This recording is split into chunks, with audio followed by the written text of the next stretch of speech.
함께 사도신경을 고백함으로 11월 1일 새벽 예배를 시작하도록 하겠습니다. 전능하사 천지를 만드신 하나님 아버지를 내가 믿사오며 그 외아들 우리 주 예수 그리스도를 믿사오니 이는 성령으로 잉태하사 동정녀 마리아에게 나시고 본디오 빌라도에게 고난을 받으사 십자가에 못 박혀 죽으시고 장사한 지 사흘 만에 죽은 자 가운데서 다시 살아나시며 하늘에 오르사 전능하신 하나님 우편에 앉아 계시다가 저리로서 산자와 죽은 자를 심판하러 오시리라. 성령을 믿사오며 거룩한 공예와 성도가 서로 교통하는 것과 죄를 사하여 주시는 것과 몸이 다시 사는 것과 영원히 사는 것을 믿사옵나이다. 아멘. 이 아침에 우리가 함께 나눌 말씀은 사사기 1장 1절에서 10절까지 말씀입니다. 우리 함께 읽도록 하겠습니다. 여호수아가 죽은 후에 이스라엘 자손이 여호와께 여쭈어 이르되 우리 가운데 누가 먼저 올라가서 가나안 족속과 싸우리이까? 여호와께서 이르시되 유다가 올라갈지니라. 보라, 내가 이 땅을 그의 손에 넘겨 주었노라 하시니라. 유다가 그의 형제 시므온에게 이르되 내가 제비 뽑아 얻은 땅에 나와 함께 올라가서 가나안 족속과 싸우자. 그리하면 나도 내가 제비 뽑아 얻은 땅에 함께 가리라 하니 이에 시므온이 그와 함께 가니라. 유다가 올라가매 여호와께서 가나안 족속과 브리스 족속을 그들의 손에 넘겨주시니 그들이 베색에서 10,000명을 죽이고 또 베색에서 아도니 베색을 만나 그와 싸워서 가나안 족속과 브리스 족속을 죽이니 아도니 베색이 도망하는지라. 그를 쫓아가서 잡아 그의 엄지손가락과 엄지발가락을 자르매 아도니 베색이 이르되 옛적에 70명의 왕들이 그들의 엄지손가락과 엄지발가락이 잘리고 내 상 아래에서 먹을 것을 줍더니 하나님이 내게 행한 대로 내게 갚으심이로다 하니라. 무리가 그를 끌고 예루살렘에 이르렀더니 그가 거기서 죽었더라. 유다 자손이 예루살렘을 쳐서 점령하여 칼날로 치고 그 성을 불살랐으며 그 후에 유다 자손이 내려가서 산지와 남방과 평지에 거주하는 가나안 족속과 싸웠고 유다가 또 가서 헤브론에 거주하는 가나안 족속들을 쳐서 세세와 아히만과 달메를 죽였더라. 헤브론의 본 이름은 기럇 아르바였더라. 아멘. 저는 약 10년간 중국 상해에서 유학생활과 직장생활을 했습니다. 10년간 한인교회에서 신앙생활을 했는데 그때 다른 청년들과 함께 신앙생활하는 것이 너무나 재미가 있었습니다. 대부분의 청년들이 자취생활을 하고 있었기 때문에 일주일에 3, 4일 정도는 각자 청년들의 집에 모여서 함께 말씀도 보고 찬양도 하고 또 함께 놀기도 했습니다.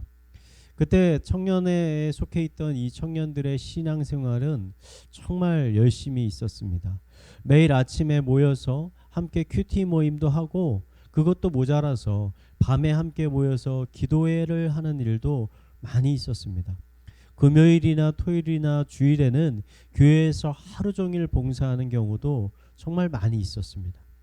그때는 이런 생각을 했던 것 같습니다. 신앙생활이 이렇게 재미있는데 왜 다른 사람들은 신앙생활이 어렵다고 하고 또 열심히 하지 않는 것일까? 왜 신앙이 점점 약해지고 또 왜 어떤 사람들은 신앙 자체를 또 잃어버리게 되는 것일까? 당시에는 이런 의문에 대한 적절한 해답을 찾을 수가 없었습니다. 그런데 해외 생활을 다 정리하고 한국에 와서 돌아와서 생활을 하다 보니까 그때 가졌던 이러한 의문에 대한 답을 조금씩 알아가게 되는 것 같습니다. 한국에 돌아와서 가끔 상해에서 같이 신앙생활을 했던 이 청년들의 소식을 듣다 보니까 이전에는 그렇게 열심히 신앙생활을 하던 청년들이 한국에 와서는 교회에 잘 나가지 않거나 심지어 아예 신앙을 버린 청년들이 있다는 것을 알게 되었습니다. 그런 청년들 중에 소식이 닿게 되어서 요즘 왜 신앙생활을 그렇게 열심히 안 하게 되었는지를 물어보면 많은 청년들이 상해에서는 신앙생활이 어렵지 않았는데 한국에 오니까 왠지 너무나 어렵게 느껴진다라고 말했습니다. 그 이유가 뭘까 함께 고민을 해보니까 많은 청년들이 상해에 있을 때는 자신의 옆에 항상 늘 신앙생활을 함께하는 청년들이 있었기 때문에 신앙생활을 하는데 많은 위로와 격려를 얻을 수가 있었는데 한국에 와서 막상 혼자 신앙생활을 하다 보니까 믿음을 가지고 살아가는 것이 너무나 어렵다라는 것을 경험하게 되었다는 것입니다. 그리고 무엇보다도 홀로 서 보니까 나 자신의 믿음과 신앙이 그렇게 굳건한 것이 아니었고 대단한 것이 아니었고 너무나 작고 연약했다라는 것을 깨닫게 되었다는 것입니다.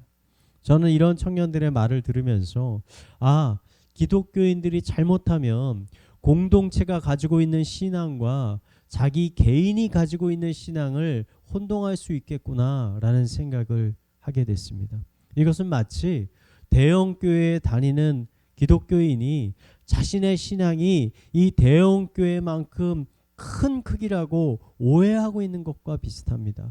내가 속한 공동체의 영적인 수준과 내 자신이 가지고 있는 믿음의 수준은 여러분 동일한 것이 아닙니다. 다른 것입니다. 별개인 것입니다. 저는 우리가 이것을 잘 이해하지 못하면 우리의 삶 가운데 찾아오는 치열한 영적인 전쟁 가운데 실패하게 돼서 낙심하게 되는 일들이 얼마든지 일어날 수 있다고 생각합니다. 저는 오늘 사사기 1장의 말씀이 이러한 상황, 이러한 원리를 우리에게 잘 전달해 주고 있다고 생각합니다. 모세의 인도에 따라서 애굽을 나온 이스라엘 백성들은 40년간의 광야 생활을 끝내고 드디어 요단강을 건너 약속의 땅 가나안에 들어가게 됐습니다. 모세를 이어서 이스라엘의 리더가 된 여호수아는 이 백성들을 이끌고 가서 가나안의 연합군과 여러 번 걸쳐 전쟁을 벌였고 이 모든 전쟁은 하나님의 놀라운 도우심으로 인해 승리하게 되었습니다. 그로 인해서 12지파 모두는 자신들이 가진 힘과 능력에 대해서 어느 정도 자신감을 갖게 됐습니다. 그런데 이것은 철저한 오해였습니다. 연합군과의 전쟁이 끝난 후 이제부터는 각 지파들이 자신들이 분배받은 땅에 직접 가서 그 땅에 살고 있는 가나안 족속들과 싸워서 그들을 가나안 땅에서 쫓아내야 했습니다. 이전에는 12지파가 함께 모여서 싸웠는데 이제는 각 지파가 홀로 싸워야 했던 것입니다. 이전에는 각 지파가 가진 힘과 능력과 믿음이 제대로 드러나지 않았는데 이제부터는 각 지파가 가진 진짜 믿음과 진짜 실력이 그대로 드러나게 되었던 것입니다. 사사기 1장을 살펴보면 각 지파가 치룬 전쟁의 결과들이 기록되어 있습니다. 어떠한 지파는 믿음을 가지고 용감하게 싸워서 자신이 분배받은 땅을 차지하기도 했지만 또 반대로 어떤 지파는 전쟁에서 패배하거나 심지어 어떤 지파는 싸우기도 전에 겁을 먹고 싸움 자체를 포기하기도 하였습니다. 저는 우리들의 삶 가운데서도 이러한 승리와 실패들이 동일하게 일어나고 있다라고 생각이 됩니다. 어떠한 사람들은 믿음을 가지고 하나님이 주신 기업과 약속의 땅을 차지하게 되지만 또 어떠한 사람들은 실패하게 됩니다. 사사기 전체는 믿음을 가지고 끝까지 하나님을 신뢰했을 때 얻게 되는 승리와 반대로 인간적인 생각과 계산으로 하나님보다는 세상의 힘의 원리를 따라갔을 때 찾아오게 되는 실패에 관한 수많은 사건들을 우리들에게 전해주고 있습니다. 우리들의 삶에는 교회 공동체가 함께 한마음으로 싸워서야 이겨야 되는 영적인 전쟁도 있지만 우리들 각자가 나의 개인의 삶에서 싸워야 하는 개인의 영적인 전쟁도 있는 것입니다. 저는 앞으로 우리가 사사기를 읽어가면서 내 안에 하나님을 향한 이러한 믿음과 신뢰가 정말 있는가? 나의 배우자나 나의 부모나 나의 형제 자매 아니면 순장님과 순원들 속에 있는 믿음이 아니라 정작 내 안에 하나님을 향한 이런 진실한 믿음이 있는가를 한번 진지하게 생각해 봤으면 좋겠습니다. 만약에 내 안에 이런 믿음이 없거나 매우 작게 느껴진다면 하나님께 간절히 기도했으면 좋겠습니다. 하나님, 저의 믿음이 아직 연약합니다. 제 삶에 치열한 영적 전쟁들이 찾아왔을 때 저는 아직 이런 전쟁들을 믿음으로 이겨낼 자신이 없습니다. 이런 저를 긍휼히 여겨주시고 제 마음 가운데 주님의 거룩한 성령을 충만하게 부어주셔서 제 안에 믿음이 자라게 하여 주시고 더욱더 하나님을 신뢰하게 하여 주시옵소서. 이렇게 기도했으면 좋겠습니다. 우리가 이렇게 간절히 기도할 때 하나님은 분명 우리의 기도를 들으시고 우리에게 믿음을 더하여 주실 것입니다. 우리에게 담대함과 또 능력을 주실 것입니다. 그래서 우리에게 예비하신 하나님의 놀라운 약속의 땅을 차지하게 하실 것입니다. 이 시간 예배하고 계시는 모든 성도님들의 삶 가운데 이런 하나님의 놀라운 은혜가 풍성하게 함께하게 되기를 이 시간 마지막으로 축원을 드리겠습니다. 이 시간 우리 말씀을 묵상하며 함께 기도하도록 하겠습니다. 하나님, 우리들의 삶 가운데는 수많은 영적인 전쟁들이 남아있음을 고백합니다. 연약한 우리에게 믿음을 더하여 주셔서 두려움과 염려 가운데 싸우지 않게 하여 주시고 하나님이 주시는 담대함과 능력으로 싸워 승리케 하여 주시옵소서. 우리에게 갈렙과 같은 큰 믿음과 용기를 주셔서 하나님이 우리에게 약속하신 놀라운 은혜들을 취하게 하여 주시고 또 누리게 하여 주시옵소서.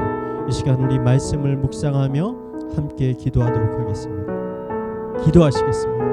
하나님 아버지, 우리의 삶 가운데 아직 많은 영적인 싸움들이 남아있음을 고백하며 나아갑니다. 그런 싸움들은, 어떠한 싸움들은 우리 각자 믿음을 가지고 싸워 이겨야 되는 싸움들이 있습니다. 하나님, 우리의 믿음이 연약함을 주님 앞에 고백하며 나아갑니다. 우리의 믿음 없음을 긍휼히 여겨주시고 불쌍히 여겨 주시옵소서. 우리 마음 가운데 새로운 마음을 창조하여 주시옵소서. 믿음을 창조하여 주시옵소서. 믿음을 더하여 주시옵소서. 굳건한 믿음 허락하여 주시옵소서. 갈렙과 같은 큰 믿음 우리 가운데 허락하여 주시옵소서. 우리를 위해 세워놓으신 하나님의 놀라운, 예배하신 하나님의 놀라운 그 약속의 땅과 기업과 유업들을 우리가 믿음으로 차지할 수 있도록 주님 인도하여 주시고 담대함과 능력을 허락하여 주시옵소서. 이 시간 우리 이어서 교회를 위해서 기도하도록 하겠습니다. 오늘은 교회의 봉사 부서들과 교육 부서를 위해서 기도하겠습니다. 11월 중순부터는 위드 코로나가 시작이 됩니다. 다시 교회의 모든 봉사 부서들이 이전의 모습으로 회복되어져 가야 하는데 우선 각 부서들의 부장님들과 임원들에게 하나님 충만한 은혜를 부어 주시옵소서. 성령의 충만함을 부어 주셔서 하나님이 맡기신 귀한 사역을 잘 준비하고 감당할 수 있게 하여 주시옵소서. 특히 11월부터 교육부서의 교사들을 모집하게 됩니다.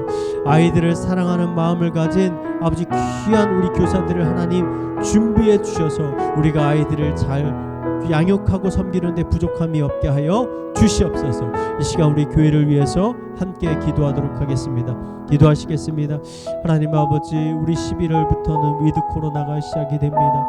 다시 교회의 모든 부서들이 이전의 모습으로 회복되어져야 합니다.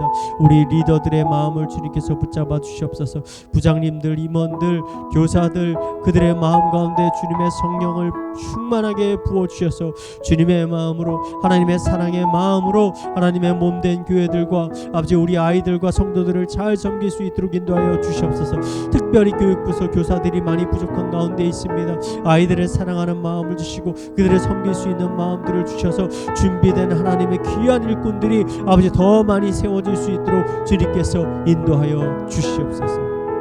우리 마지막으로 가정과 사회와 개인의 기도 제목들을 가지고 함께 기도하도록 하겠습니다. 기도하시겠습니다. 하나님 아버지, 우리의 가정 가운데 다시 한번 하나님의 거룩한 아버지 예배가 회복될 수 있도록 인도하여 주시옵소서. 부부가 함께 모여 기도하도록 하여 주시고